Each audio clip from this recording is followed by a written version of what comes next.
Good morning, students. Today we are going to start a new poem from the book Flamingo, and this is page number 98. And the name of the poem is A Thing of Beauty. Now, A Thing of Beauty is written by John Keats, and John Keats was a British romantic poet. And romantic here means that these poets, they were really imaginative. They assumed different things. Their imagination was really odd or maybe unusual. And John Keats was actually a surgeon, but he decided to devote himself wholly to poetry. And his secret, his power to sway and delight the readers, lies primarily in his gift for perceiving the world and living his moods and aspirations in terms of language. Means John Keats was really a great poet who actually used different things to control the emotions of the readers. And the following poem that we are going to read today is actually an excerpt. Excerpt here means this is a small part from a big poem that was called as Endymion. So he actually wrote Endymion, and this poem which we are going to read today is a small part of it. A poetic romance it was. The poem is based on a Greek legend in which Endymion, a beautiful young shepherd and the poet who lived on Mount Latmos had a vision of Cynthia. Now, what actually happened? Our poet had a vision, had a dream about Cynthia, who was generally called as the goddess, and the enchanted youth resolved to seek her out and so wandered away through the forest and down under the sea. What actually happened?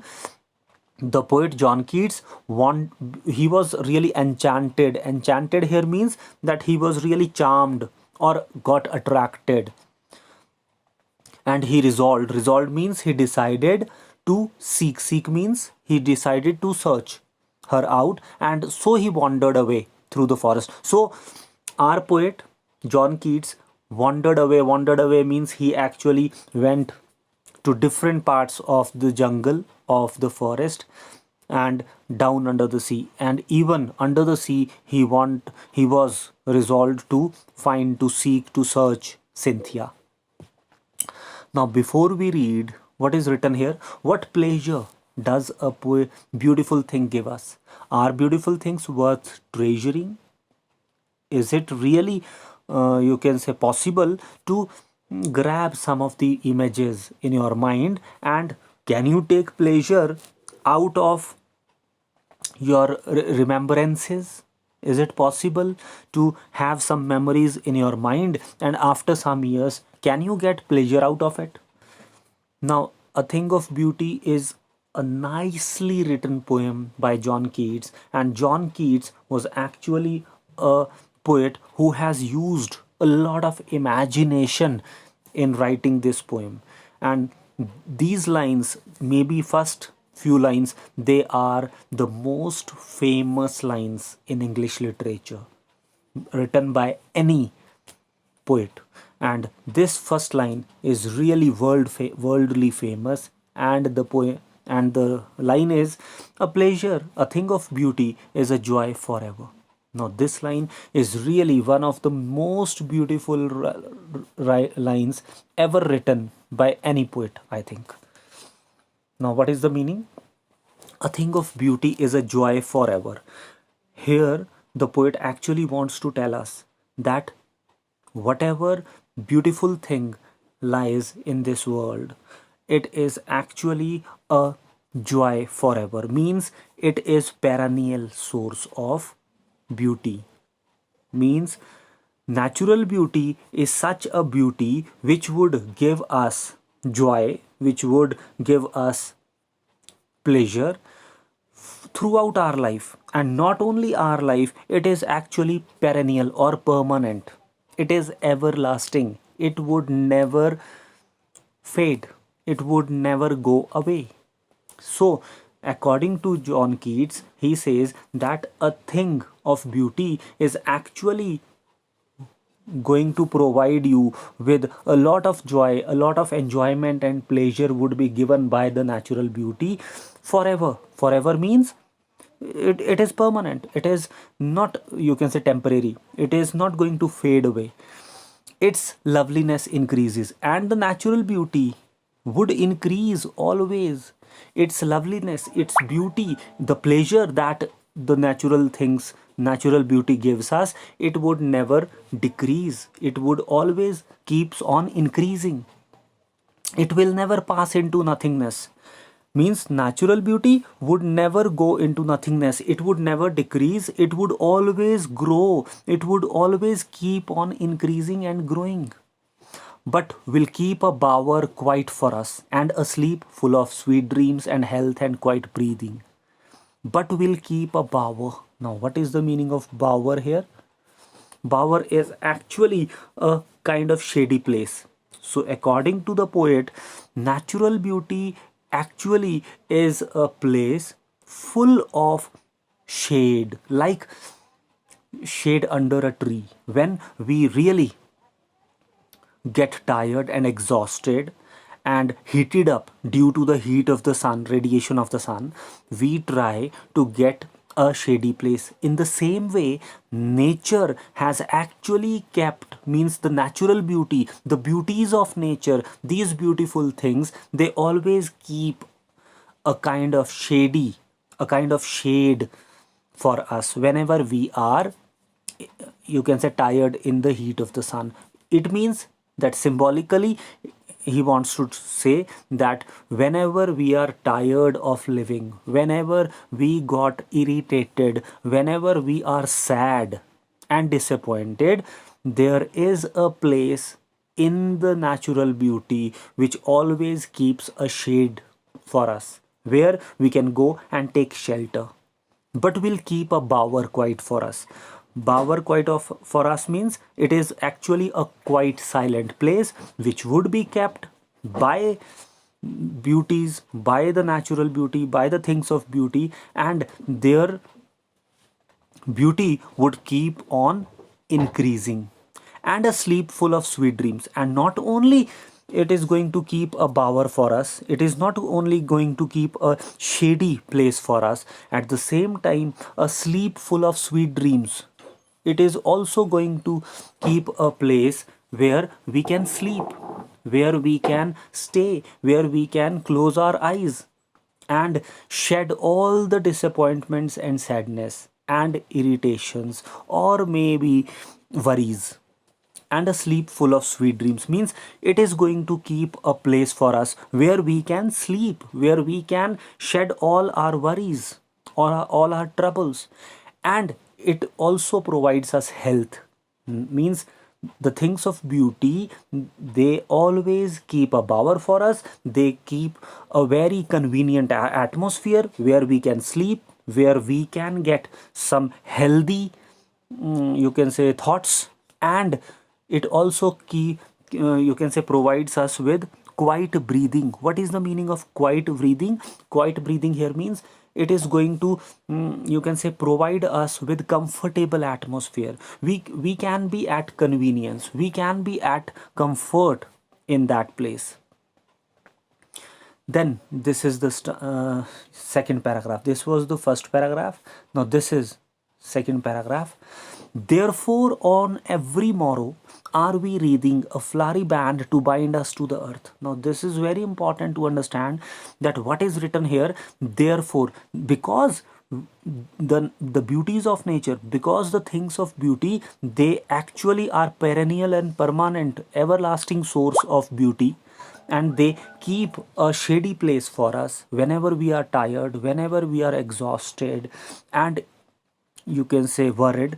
We can go into the lap of nature because it provides us sweet with comfort, you can say, comfortability. It provides us comfort, health, healthy thoughts and quiet breathing also. That is why he says, therefore on every morrow, morrow here means every tomorrow, every next day. So every day we try to wreath. Now what is the meaning of wreath here? Wreath means to knit, Knit means to weave, weave. Weaving means to you can say create a kind of garland. Garland होता है हार. तो like a garland, we actually try to create a relationship with nature. That is why we require nature. That is why every next day we try to get connected with the beauties of nature, with natural beauty, with the things of beauty.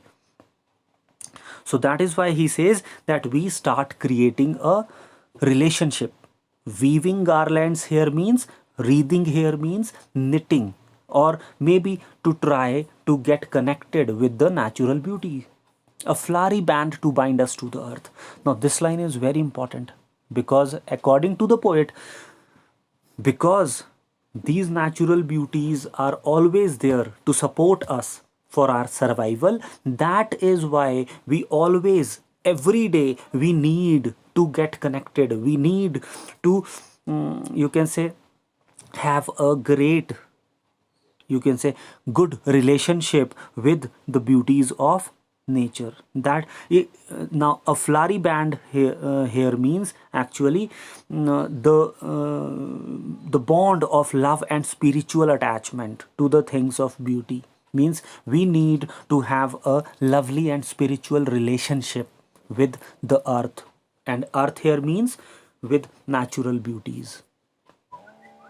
Spite of despondence, of the human dearth, of noble natures, of gloomy days, of all the unhealthy and over darkened ways, now he started explaining what are the different things because of which we need to get connected, what are the different things which actually get us worried, what are the things which make us disappointed. So he says spite. Now this is very important word. Spite actually means ill will, दूसरों का बुरा सोचना. So ill will, jealousy, hatred is the meaning of spite. So he says spite of despondence, of the inhuman dearth. According to the poet, these are the some negative things, these are the some bad things in the world which actually creates a lot of problem for us. And because of these things we need to get connected with earth. Because of these negative things we need to have some kind of strength to survive. And he says spite is one of the things. Spite here means jealousy, hatred. Then he says of despondence. Despondence means despair. Despair hota hai hopelessness, frustration. So according to the poet, because of the despondence, because of the despair or hopelessness, we need to get connected to the earth. We need to have shelter in the lap of nature. Because of these things we are sad. So there is hatred, there is despondency. Despondence means frustration or hopelessness of the inhuman dearth. Then he says not only despondence is there, not only spite or hatred is there, but he, according to him, inhuman dearth. Now dearth here means lack of something, किसी चीज की कमी, shortage of something. So according to the poet, there is inhumanity in the hearts of the people these days. Now inhuman means now the human beings, they have become inhuman, they lack pity, they have become unkind to the other human beings. They don't have that sympathy in their hearts for each other. So the human beings, they have become inhuman, they lack pity, or you can say they have become unkind, they lack good things in their hearts, good feelings, or maybe kind heartedness is lost. Then he says dearth of noble natures. Dearth here means lack, shortage of noble natures. Noble natures means noble natured, good natured people, or maybe it means that good hearted, kind hearted people, they are lost. They are no more to be seen on this earth. अच्छे लोगों की कमी हो गई है दुनिया में. So this is the meaning of dearth of noble natures. Means noble nature, good natured people, they are lost. They are no more to be seen on this earth. And then he says of the gloomy days. And there is another thing that make us sad is gloomy days. Gloomy generally means sad. So sad days, maybe in the past we actually wanted to get something and our ambition was not able to get completed, and those days of failures, those days of unsuccessfulness, they are called as gloomy days. Gloomy here means sad. So he actually has written that sad days of the past, they also trouble us, of all the unhealthy and over darkened ways. Then he says that there are some unhealthy and over darkened ways. Over darkened means ill ways or maybe evil ways, EVIL. So, according to the poet, we actually have started living a very evil life. Evil means ill life, means we have started, you can say, trotting or walking on the wrong path. And unhealthy and over darkened ways means illegal ways to live life, illegal ways to earn money, to get profit. Made for our searching. Made for our searching is a very important line, because we need to understand what is the meaning of this line or phrase. Made for our our searching means because of all these things, because of all these things. What are these things which actually makes, which actually make our life ill or bad or sad? These are the things. Spite means jealousy. Despondency means, despondence means despair or hopelessness or frustration. Inhuman means inhumanity, means lack of pity or maybe unkindness. Dearth means, you can say, lack of noble good people on this earth. Gloomy days means the sad moments of life in the past. Unhealthy and over darkened ways means the things which we have started today just to get profit out of it, maybe, and they actually are unhealthy and over darkened ways, means these are the evil ways, these are the bad ways to get some profit. So according to the poet, all these things, spite, despondence, inhuman or inhumanity, or dearth of lack of noble natured people, or sad moments of the life, or unhealthy and over darkened ways, because of all these negative things, because of all these negative things, we actually require what? Because of all these negative things, we are searching for beauty of nature. We need a shelter, we need some support to live on this earth. Yes, in spite of all, some shade of beauty, some shape of beauty moves away the pall from the dark spirits. Then he says, but in spite of all these bad things, in spite of all these negative things on this earth, we actually start creating a relationship. We start depending on the natural beauty, because we need a support system to live, to survive. So that is why he says, yes, in spite of all, means in spite of all those things, although all bad things, negative things are actually present in this world, and they are creating a lot of troubles for us, we are troubled, we are over exhausted because of all these things, some shapes of beauty moves away the pall, means some shapes, some beautiful things actually move away the pall. Pall here means covering. But in spite of all these bad things on the earth which are present, but still some beauty, some shapes of beauty, some things of beauty, they actually are there to help us. They are there to get away, to drag away the covering of darkness. Paul here means the covering of darkness, the covering of ill ways, the covering of sadness. So according to the poet, because of the beauties of nature, we have the support system which keeps away the covering of darkness or sadness or disappointment from our eyes or from our dark spirits. Dark spirits here means dark sad hearts. Dark spirits means sad hearts. So even though we are actually surrounded by troubles, but still some beauties of nature, they are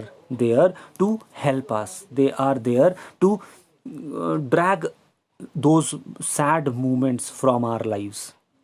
They are there to drag away the covering of sadness from our hearts.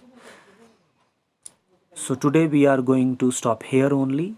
Tomorrow we are going to start with the next line.